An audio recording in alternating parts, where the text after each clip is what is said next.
চীন বাদে বাকি সব দেশের ওপর আরোপিত শুল্ক ৯০ দিনের জন্য স্থগিত করেছেন ট্রাম্প। আর এই ঘোষণার সাথে সাথেই ঘুরে দাঁড়িয়েছে সারা বিশ্বের পুঁজি প্রতিষ্ঠানগুলো। বাড়তে শুরু করেছে তেল ও স্বর্ণের দাম।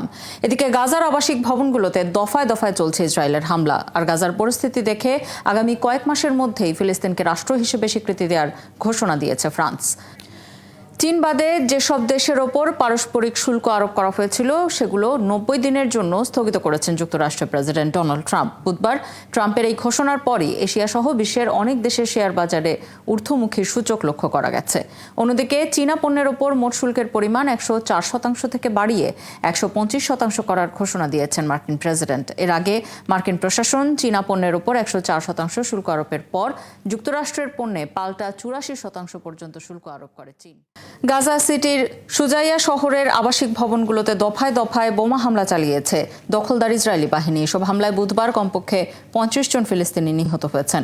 নিহতদের মধ্যে ৮ জন নারী এবং ৮ শিশু রয়েছে। আহত হয়েছে আরও ৫৫ জন, যাদের মধ্যে অনেকের অবস্থায় আশঙ্কাজনক। এছাড়া ধ্বংসস্তূপের নিচে আরও ৮০ জন নিখোঁজ রয়েছেন বলে জানানো হয়েছে। যুদ্ধবিরতি লঙ্ঘন করে ইসরায়েল গত ১৮ মার্চ থেকে গাজায় বড় আকারে বিমান ও স্থল অভিযান শুরু করেছে। আগামী কয়েক মাসের মধ্যে ফিলিস্তিনকে রাষ্ট্র হিসেবে স্বীকৃতি দিতে যাচ্ছে ফ্রান্স। দেশটির প্রেসিডেন্ট ইমানুয়েল ম্যাক্রন জানান, জুনে নিউ ইয়র্কে জাতিসংঘের কনফারেন্সে ফিলিস্তিনকে স্বাধীন দেশ হিসেবে ঘোষণা করতে পারে ফ্রান্স। ম্যাক্রন ফরাসি সংবাদ মাধ্যম ফ্রান্স 5 টেলিভিশনকে বলেছেন, ফিলিস্তিনকে স্বীকৃতি দিতে যেতে হবে এবং এটি ফ্রান্স কয়েক মাসের মধ্যেই করবে। ম্যাক্রন জানান, তাদের লক্ষ্য হলো জুনে সৌদি আরবের সঙ্গে জাতিসংঘের কনফারেন্সের নেতৃত্ব দেওয়া, যেখানে একাধিক পার্টির সঙ্গে ফিলিস্তিনকে রাষ্ট্র হিসেবে স্বীকৃতি দেওয়ার বিষয়টি চূড়ান্ত করতে পারবেন বলে জানান তিনি। আমাদের অবশ্যই ফিলিস্তিনকে স্বীকৃতির দিকে যেতে হবে এবং এটি আমরা কয়েক মাসের মধ্যে করব। আমি এটি করব কারণ আমি মনে করি এটি এই সময়ে সঠিক কাজ হবে এবং এর জন্য আমি সবার সাথে যুক্ত হতে চাই। আগামী ৩ মাস পাল্টা শুল্ক ১০% থাকবে। নিজের ট্রুথ সোশ্যালে এমনই তথ্য জানিয়েছেন মার্কিন প্রেসিডেন্ট ডোনাল্ড ট্রাম্প। লিখেছেন, ৭৫টির বেশি দেশ যুক্তরাষ্ট্রের প্রতিনিধিদের সঙ্গে যোগাযোগ করেছে। সমস্যা সমাধানের জন্য সমঝোতায় আসার অনুরোধ জানিয়েছে তারা। এই ঘোষণার পরই এশিয়া সহ বিশ্বের অনেক দেশের শেয়ার বাজারের সূচকে ঊর্ধ্বমুখী প্রবণতা দেখা গেছে। অন্য দেশগুলোকে ছাড় দিলেও আওতার বাইরে থাকছে চীন। উল্টো দেশটির সঙ্গে চলা বাণিজ্য যুদ্ধে আরও এক ধাপ এগিয়ে গেছেন ট্রাম্প। পাল্টা শুল্ক ১০৪% থেকে বাড়িয়ে ১২৫% করার ঘোষণা দিয়েছেন তিনি। ট্রাম্প লিখেছেন, চীন বিশ্বের বাজারগুলোর প্রতি যে অশ্রদ্ধা দেখিয়েছে তার জন্যই দেশটির পণ্যের শুল্ক বাড়িয়ে ১২৫% করা হয়েছে। আর এই সিদ্ধান্ত তাৎক্ষণিক কার্যকর করা হবে বলেও ঘোষণা দিয়েছেন ট্রাম্প। শুল্ক ছাড় দেওয়ার কারণ হলো, যারা সমঝোতায় আসতে চায় তাদের সাথে মার্কিন কর্তৃপক্ষের আলোচনার সময় যাতে পাওয়া যায়। এই তথ্য দিয়েছেন যুক্তরাষ্ট্রের অর্থমন্ত্রী স্কট বেসেন্ট।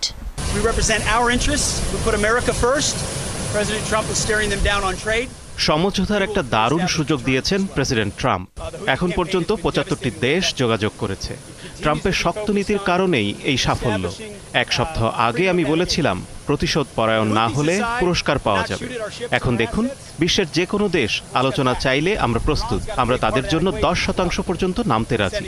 আর চীন তাদের ভুলের খেসারত দেবে ১২৫% বাড়তি দিয়ে। এর আগে চীনের উপর পূর্ব আরোপিত শুল্ক ৫০% থেকে বাড়িয়ে ১০৪% করার পর যুক্তরাষ্ট্রের পণ্যে ৮৪% পর্যন্ত শুল্ক আরোপ করে চীন। এছাড়া যুক্তরাষ্ট্রের ১২টি কোম্পানির উপর রপ্তানি নিয়ন্ত্রণ আরোপ করে চীনের বাণিজ্য মন্ত্রণালয়। ৬টি মার্কিন প্রতিষ্ঠানকে অবিশ্বস্ত তালিকায় যুক্ত করে চীনে তাদের ব্যবসা নিষিদ্ধ করা হয়। মার্কিন প্রেসিডেন্ট ডোনাল্ড ট্রাম্প কখন কী সিদ্ধান্ত নিয়ে বসেন আর তার জেরে কি না কি ঘটবে, এই আতঙ্ক জেঁকে বসেছে বৈশ্বিক বাণিজ্যে। বুধবার চীন বাদে সব দেশের ওপর আরোপিত শুল্ক ৯০ দিনের জন্য স্থগিত করায় আবারও ঘুরে দাঁড়িয়েছে শেয়ার বাজার। এদিকে বাজারে আত্মবিশ্বাস ফিরে আসার কারণে বাড়তে শুরু করেছে তেল ও স্বর্ণের দাম। এই পরিস্থিতিতে বৈশ্বিক বিনিয়োগ প্রতিষ্ঠান গোল্ডম্যান স্যাক্সও মন্দার সম্ভাবনা কমিয়েছে। বিস্তারিত তানহা জুলিয়া রিপোর্টে। The AP sued 3 senior Trump aides in February. White হাউসে ঢোকার পর থেকেই বিশ্ব বাণিজ্যে একাই ছড়ি ঘোরাচ্ছেন মার্কিন president Donald Trump. Make America great এগেইনকে পুঁজি করে একের পর এক দেশের ওপর শুল্ক আরোপ করে বাণিজ্য যুদ্ধের নতুন ক্ষেত্র তৈরি করে যাচ্ছেন তিনি। গেল সপ্তাহে বিশ্বের শতাধিক দেশের ওপর নতুন করে শুল্ক বসিয়েছিলেন মিস্টার ট্রাম্প। সে তালিকা থেকে বাদ যায়নি অ্যান্টার্কটিকার জনশূন্য দ্বীপও। 67%. বুধবার পাল্টা শুল্ক কার্যকর হওয়ার দিনেই চীন বাদে বেশিরভাগ দেশের ক্ষেত্রে সিদ্ধান্তটি 3 মাসের জন্য স্থগিতের ঘোষণা দিয়েছেন ট্রাম্প। এই সিদ্ধান্তেই আবার ঘুরে দাঁড়িয়েছে শেয়ার বাজার। মার্কিন বাজারে S&P 9.5% বেড়েছে, নাসড্যাক 12.2% বেড়েছে। বৃহস্পতিবার সকালে জাপান, দক্ষিণ কোরিয়া ও অস্ট্রেলিয়ার শেয়ার বাজারও চাঙা হয়েছে। এমনকি হংকং ও চীনের শেয়ার বাজারেও সূচক বেড়েছে। এদিকে শুল্ক স্থগিতে বিনিয়োগকারীদের মাঝে আত্মবিশ্বাস ফিরে আসায় তেলের দাম কিছুটা ঘুরে দাঁড়িয়েছে। বুধবার ব্রেন্ট ক্রুড তেলের দাম ব্যারেল $65 উঠে যায়, যদিও আজ দাম আবার কিছুটা কমে $64 ঘরে নেমে এসেছে। WTI ক্রুডের দাম এখন ব্যারেল $61.82। এছাড়া গতকাল থেকে আবার বাড়তে শুরু করেছে স্বর্ণের দামও। আজ আউন্সে বেড়েছে $144, দাম দাঁড়িয়েছে $3125। এদিকে যুক্তরাষ্ট্রের বাণিজ্য মন্ত্রী স্কট বেসেন্টও ট্রাম্পের মতো বাজারের অস্থিরতা বা টালমাটাল পরিস্থিতির বিষয়টি একরকম উড়িয়েই দিয়েছেন। ট্রাম্প বলেছিলেন কেউ যেন প্রতিশোধমূলক শুল্ক আরোপ না করে। যারা তার কথা রেখেছে, এই 90 দিন স্থগিত রাখার ঘোষণার মধ্য দিয়ে তাদের উপকার হয়েছে। মূলত আলোচনার সর্বোচ্চ সুবিধাজনক পরিস্থিতির সৃষ্টির জন্যই ট্রাম্প শুল্ককে এক ধরনের হাতিয়ার হিসেবে ব্যবহার করেছেন। এই পরিস্থিতিতে বৈশ্বিক বিনিয়োগ প্রতিষ্ঠান গোল্ডম্যান স্যাকো মন্দার সম্ভাবনা হ্রাস করেছে। আগে যেখানে তারা বলেছিল যে মন্দার আশঙ্কা 65%, সেখানে এখন তারা বলছে মন্দার আশঙ্কা 45%, অর্থাৎ তারা আগের অবস্থানে ফেরত গেছে। যদিও তারা বলছে এখনও যে পরিস্থিতি বিরাজ করছে তাতে সামগ্রিক শুল্ক হার 15% বাড়তে পারে।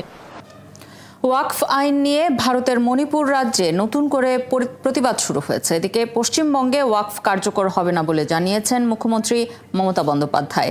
বুধবার মণিপুরের সংখ্যাগরিষ্ঠ মেইতেই সম্প্রদায়ের মুসলমান অংশ অর্থাৎ মেইতেই পাঙ্গালরা এই বিক্ষোভে অংশ নেন। ওয়াকফ আইন পাশের বিরোধিতা করে এ নিয়ে টানা 4 দিন প্রতিবাদ জানিয়েছে তারা। এদিন মণিপুরের বিভিন্ন জেলা অর্থাৎ ইম্ফল পূর্ব, থৌবাল ও বিষ্ণুপুরে বিক্ষিপ্তভাবে প্রতিবাদ করেছে পাঙ্গালরা। এই আইন কোনোভাবেই রাজ্যে বাস্তবায়ন করতে দেয়া হবে না বলে জানিয়েছেন আন্দোলনকারীরা। এদিকে কলকাতায় সংখ্যালঘু জৈন সম্প্রদায়ের অনুষ্ঠানে মমতা বন্দ্যোপাধ্যায় বলেছেন, পাকা পয়েন্ট পশ্চিমবঙ্গে চালু হবে না। তিনি বলেন, এভাবে সম্প্রদায়কে ভেঙে শাসন করার নীতি পশ্চিমবঙ্গে কোনোভাবেই বাস্তবায়িত হবে না। তাই এ নিয়ে উদ্বিগ্ন হবার কিছু নেই বলে জানিয়েছেন পশ্চিমবঙ্গের মুখ্যমন্ত্রী। ভারতে পাশ হওয়া ওয়াকফ আইনে মুসলমান সমাজের সম্পত্তি অনেকটাই অধিগ্রহণের সম্ভাবনা রয়েছে বলে মনে করা হচ্ছে। গাজাকে প্রায় নিঃশেষ করে দিয়েছে ইসরায়েল, অথচ চারপাশেই আছে আরব দেশ, মুসলিম দেশ। তারপরও গাজায় কিভাবে এমন নির্বিচার হামলা চলছে? প্রশ্ন উঠছে গাজা যুদ্ধে আরব দেশগুলোর ভূমিকা নিয়ে। তবে নিরাপত্তা, আঞ্চলিক ও গোষ্ঠীগত উত্তেজনা জটিল করে তুলেছে ফিলিস্তিনিদের সাথে আরব দেশগুলোর সম্পর্ক। ফলে দেখা দিয়েছে রাজনৈতিক ও সামরিক সংকট। আরও জানাচ্ছেন ঋতু সাহা। ইসরায়েলের সাথে কিছু আরব দেশের অর্থনৈতিক সম্পর্ক গেল 1 দশকে উল্লেখযোগ্যভাবে বেড়েছে। 2020 সালে আব্রাহাম চুক্তির মাধ্যমে ইসরায়েলের সাথে সম্পর্ক স্বাভাবিক করে সংযুক্ত আরব আমিরাত ও বাহরাইন। মধ্যপ্রাচ্যের সবচেয়ে বড় দেশ সৌদি আরব আনুষ্ঠানিকভাবে ইসরায়েলকে স্বীকৃতি না দিলেও ইরানের সাথে শত্রুতার কারণে ইসরায়েলের সাথে গোয়েন্দা তথ্য আদান প্রদান করেছে তারা। এমনকি 2024 সালে ইরানের ড্রোন ও ক্ষেপণাস্ত্র হামলা প্রতিহত করতে ইসরায়েল ও যুক্তরাষ্ট্রের বিমানের জন্য উন্মুক্ত করে দেয়া হয় সৌদির আকাশ সীমা। এরপরেই আসে ফিলিস্তিনের পাশের দেশ মিশরের ভূমিকা। আরব দেশগুলোর মধ্যে নিজেদের ফিলিস্তিনিদের সবচেয়ে বড় সমর্থক মনে করে তারা। 2023 সালের অক্টোবর থেকে গাজায় যে নৃশংসতা চলছে তা বন্ধের জন্য ইসরায়েল ও হামাসের মধ্যে মধ্যস্থতা করছে দেশটি। মিশরের অগ্রাধিকার হলো গাজা ও সিনাই উপদ্বীপের মধ্যে নিরাপত্তা বজায় রাখা। তবে গাজায় হামাস ক্ষমতায় আসার পর থেকেই উপত্যকাটি অবরোধ করে রাখতে ইসরায়েলকে সাহায্য করছে মিশর। ইসরায়েলের সাথে প্রথম কোনো আরব দেশ হিসেবে 1979 সালে শান্তি চুক্তি করে মিশর। ফলে দিন দিন নিরাপত্তাহীনতা বাড়তে থাকে দেশটিতে থাকা ফিলিস্তিনিদের। এদিকে শুরু থেকেই গাজার পক্ষে জোরালো কণ্ঠ ইরানের। দেশটির সর্বোচ্চ নেতা আয়াতুল্লাহ আলী খামেনি প্রথম থেকেই গাজা যুদ্ধে ফিলিস্তিনিদের পাশে থেকেছেন। বরাবরই তাকে গাজাবাসীর হয়ে কথা বলতে দেখা গেছে। এমনকি ইসরায়েলের বিরুদ্ধে হামাসের হামলার পরিকল্পনা তৈরিতে সহায়তা ও হামলার পরিকল্পনায় অনুমোদন দিয়েছে ইরান। এবারে আসা যাক জর্ডানের প্রসঙ্গে। 1948 সালে ইসরায়েল প্রতিষ্ঠার সময় বিপুল সংখ্যক ফিলিস্তিনিকে আশ্রয় দেয় জর্ডান। এছাড়া 1967 সালের আরব দেশগুলোর সাথে যুদ্ধে ইসরায়েলের জয়ের পর জর্ডানে আশ্রয় নেয় ইয়াসির আরাফাতের নেতৃত্বাধীন সংগঠন প্যালেস্টাইন লিবারেশন অর্গানাইজেশন PLO। তবে জর্ডান থেকে সীমান্ত পেরিয়ে ইসরায়েলে হামলা চালাতো PLO। 1994 সালে ইসরায়েলের সাথে সম্পর্ক স্বাভাবিক করতে একটি শান্তি চুক্তিতেও সই করে জর্ডান। PLO জর্ডান থেকে লেবাননে চলে আসার পর 1975 সালে বিভিন্ন গোষ্ঠীতে বিভক্ত দেশটি বহুমুখী গৃহযুদ্ধে জড়িয়ে পড়ে।